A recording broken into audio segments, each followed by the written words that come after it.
When you think of New York City, the hustle and bustle probably come to mind. A lot of action, a lot of people. But when you have the chance to connect with individual people and you see the light of their soul in their eyes, you just might find angels walking beside you. Located at the center of the 72nd Street Traverse in New York City's Central Park, only seconds away from the busy streets and racing taxicabs, stands a beautiful and inviting angel known as Bethesda. Constructed between 1859 and 1873, Bethesda Terrace and her Angel of the Waters fountain have served as a source of inspiration and hope from the very beginning. The 8-foot-tall bronze sculpture designed by Emma Stebbins in 1868 was the only statue in Central Park called for in its original design. Stebbins also made history with this piece as the first woman to receive a public commission for a major work of art in New York City, paving the way for New York's countless female artists to come. Bethesda herself depicts a winged angel touching down upon the top of the fountain, where water spouts and cascades into an upper basin and a surrounding pool. And just beneath her are 4 4-foot cherubs, which represent temperance, purity, health, and peace. You may not have known this, but her statue and surrounding pool of water refers to a story from the Gospel of John, known as the healing of a paralytic at Bethesda. The pool of Bethesda referenced in the story was one of many ancient sites used for healing and purification rituals, this one being located in Jerusalem. The name Bethesda is said to be derived from Hebrew and Aramaic, and in both languages means love, one with the water.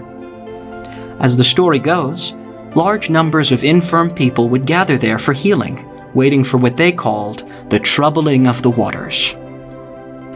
Many believed that an angel went down at a certain time of day into the pool and stirred up the water. Then whoever stepped in first after the stirring of the water would be healed. While visiting Jerusalem for a feast, Jesus encountered one of the disabled people who would lie there, a man who had been paralyzed for 38 years. Jesus asked the man if he wanted to get well, and the man explained that he was unable to enter the water because he had no one to help him in, and others would always rush down ahead of him. Jesus told him to stand up and walk. And miraculously, the man did just that and was instantly cured. When locals asked him how he found the strength to walk, he said that he had been told to do so by the man who had healed him. They asked who this healer was, but by then, Jesus had already slipped away into the crowd.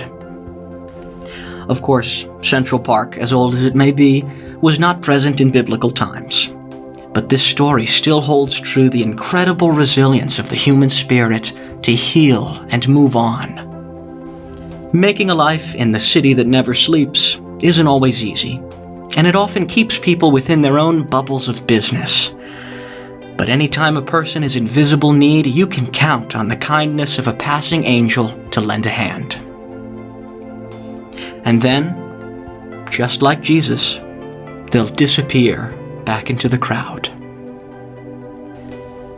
In her nearly 150 years as a beacon of healing, there's no doubt that Bethesda has witnessed many of these living angels with her gentle gaze. Her artistry has even gone on to inspire the art of others. Perhaps most notably in Tony Kushner's groundbreaking play, Angels in America. Much like the Pool of Bethesda in the Gospel, Kushner's Angels in America looked to the Bethesda Fountain as a modern symbolic place of hope during the AIDS crisis of the 1980s. And as mentioned in Kushner's play, the waters of Bethesda's fountain have not flowed continuously since 1873, and by the 1970s, Bethesda was completely dry. It wasn't until a group of local angels formed the Central Park Conservancy in the 1980s that her water was restored and could cascade down into her pool once again. So here we are.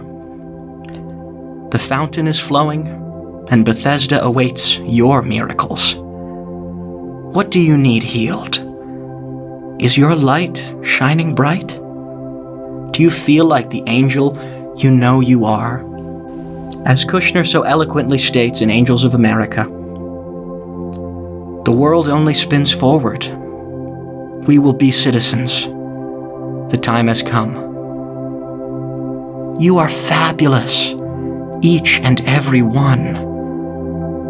And I bless you. More life. The great work begins.